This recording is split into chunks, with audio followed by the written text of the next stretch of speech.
కాకినాడ ఆదిత్య కాలేజీలో పరదాల మహారాణిని పాపం విద్యార్థులు ఇబ్బంది పెట్టారంట.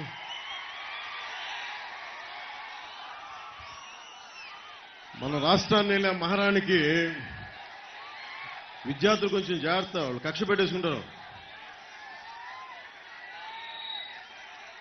ఆ మహారాణి వెళ్ళిపోవాల్సిన సమయం ఆసన్నమైంది.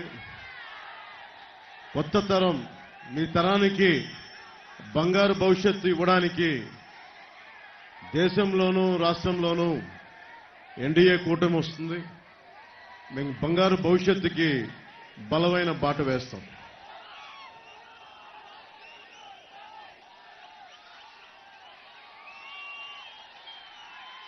ఈ రాజానగరం ఎమ్మెల్యే జక్కంపూడి రాజా గారి పాలన మీకు ఎలా ఉంది? మీకు నచ్చిందా? మీకు ఒకసారి ఆయన గురించి మాట్లాడబోయే ముందు నాకు సమస్య ఏంటో చెప్తా. చాలా మంది వైసీపీ నాయకుల్లో నా అభిమానులు ఉన్నారు. సినిమా పరంగా నేనంటే ఇష్టపడేవాళ్ళు, హీరోగా అంటే నేను ఇష్టపడేవాళ్ళు. కానీ ఎంత నా అభిమానులైనా, ఎంత నన్ను అభిమానించే వాళ్ళైనా దేశానికి సమాజానికి విఘాతం కలిగిస్తూ అడ్డగోలుగా ప్రకృతి వనరులను దోచేస్తూ ఉంటే, స్కాములు చేస్తూ ఉంటే నా అభిమానులు అయినప్పటికీ కూడా వ్యక్తిగతంగా నేను గౌరవిస్తానేమో కానీ పొలిటికల్గా వారితో నేను విభేదిస్తాను. సో మీకు జక్కంపూడి రాజా గారికి ఇబ్బందులు ఉన్నాయి రాజానగరంలో, అది మీరు ఒప్పుకుంటున్నారా?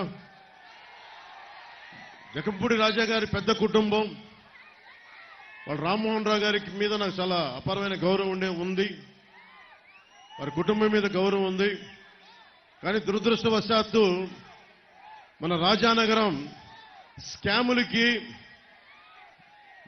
మనకి గంజాయికి, ఇసుక దోపిడీకి రాజధాని అయిపోయింది. రాజానగరం బ్లేడు బ్యాచ్లంట. మనం ఇదివరకు బ్లేడ్ బ్యాచ్ అంటే నేను హైదరాబాద్ ఓల్డ్ సిటీలో విన్నామండి. వస్త్రా తీసుకుని ఇలా కట్ చేస్తారని. అంటే సరైన పాలకుణ్ణి మనం ఎన్నుకోకపోతే ఈ రోజున ఆ హింసాత్మక సంస్కృతి పచ్చటి తూర్పుగోదావరి జిల్లాలో కూడా వచ్చేసింది. దీనికి ఒకటే ఒక మందు, ఎన్డీఏ కూటమి ప్రభుత్వంలోకి రావటం, వైసీపీ గూండాల తాట తీసేయడం.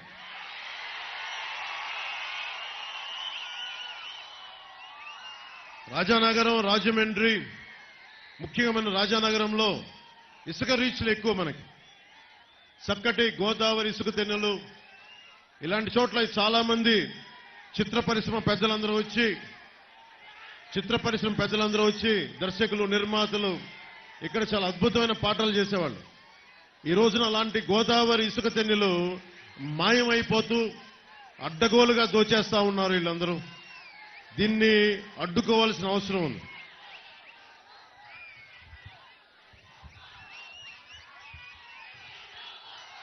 మీ ఉత్సాహం, మీ అరుపులు, మీ కేకలు ఇవన్నీ కూడా మీరు మీ భవిష్యత్తును దృష్టిలో పెట్టుకొని నేను రాజకీయాల్లోకి వచ్చాను. మీ భవిష్యత్తును దృష్టిలో పెట్టుకొని నేను మీకు ఒక బలమైన భవిష్యత్తు ఇవ్వడానికి, నేను ముఖ్యంగా ఉభయ గోదావరి జిల్లాల్లో మనకి మోర్ దాన్ 27% కొన్ని నియోజకవర్గాల్లో నెంబర్ 1 స్థానంలో ఉండి కూడా జనసేన ఎక్కడ నెగ్గాలో కాదు, ఎక్కడ తగ్గాలో తెలియాలి. ఎందుకు ఇది పెట్టుకున్నానంటే, మళ్ళీ ఇంకొకసారి వైసీపీ ప్రభుత్వాన్ని మనం ఎఫోర్డ్ చేయలేం. వైసీపీ పాలన ఇంకొకసారి వస్తే సర్వనాశనం అయిపోద్ది ఆంధ్రప్రదేశ్. ఒక్కడు ఇంతమంది యువతున్నారు, పారిశ్రామిక వాడుందా, ఇక్కడ మనకు ఒక ఇండస్ట్రియల్ కారిడార్ ఉందా? మొన్న వేశారు 2003లో, ఒక సంవత్సరం క్రితం అప్పుడేశారు ఒక శంకుస్థాపన రాయి. 5 సంవత్సరాలుగా గుర్తురాల. మేము ఉన్నది కూడా, నేను ఎంతసేపు మీ భవిష్యత్తు ఎలా ఉండాలి. చాలా మంది ఇక్కడ యువతున్నారు, యువకులున్నారు, యువతీయువకులున్నారు.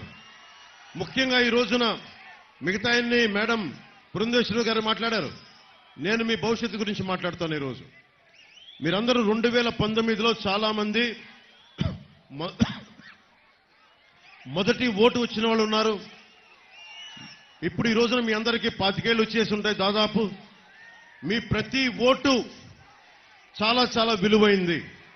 మీరు ఆలోచించి ఆచితూచి ఓటేయకపోతే, ఎమోషనల్ గా ఓటేస్తే, మా కులమనో మా వర్గమనో మాకెందుకో నచ్చాడనో మీరు ఆలోచించకుండా ఓటేస్తే మీ భవిష్యత్తు నాశనం అయిపోద్ది. నా బాధ, నా భయం అదే. ఆ వైసీపీ ఫ్యాన్ కి సౌండ్ ఎక్కువ, గాలి తక్కువ.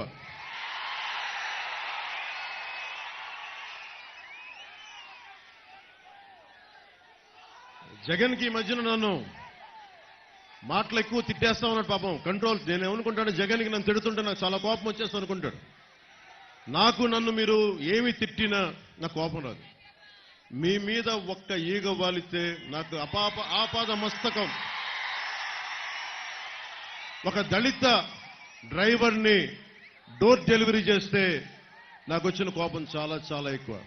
మీరు నన్ను పచ్చి బూతులు తిట్టినా కానీ నా కోపం రాదు. కానీ అకారణంగా, అన్యాయంగా, దారుణంగా ఒక దళిత కులానికి చెందిన డ్రైవర్ని మీరు చంపేసి డోర్ డెలివరీ చేయగానే నాకు వచ్చిన కోపం అంత ఇంత కాదు.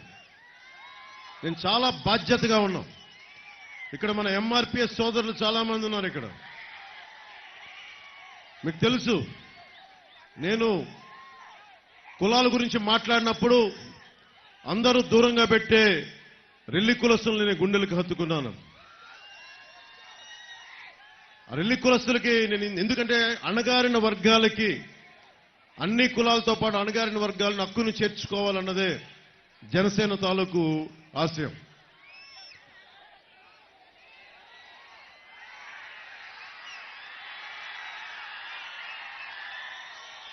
రాజానగరం అనగానే నాకు వచ్చింది, నేను చూసింది, జిల్లాలోనే, ఆంధ్రప్రదేశ్లోనే అతి ఎక్కువ గంజాయి వ్యాపారం, అతి పెద్ద బెట్టింగ్ ర్యాకెట్లు. 3 ఇళ్లు తీసుకొని మరి ఇక్కడ మనకి బెట్టింగ్ నడుపుతారంట.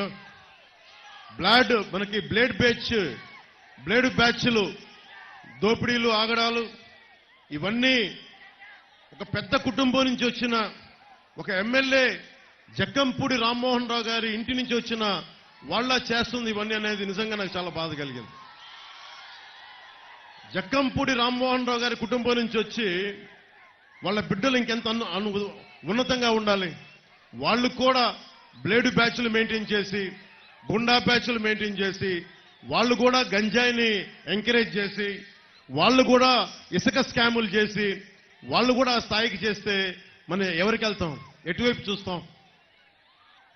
ఎవరి దగ్గరికి వెళ్ళి మన అభ్యర్థి అనుకుంటాం?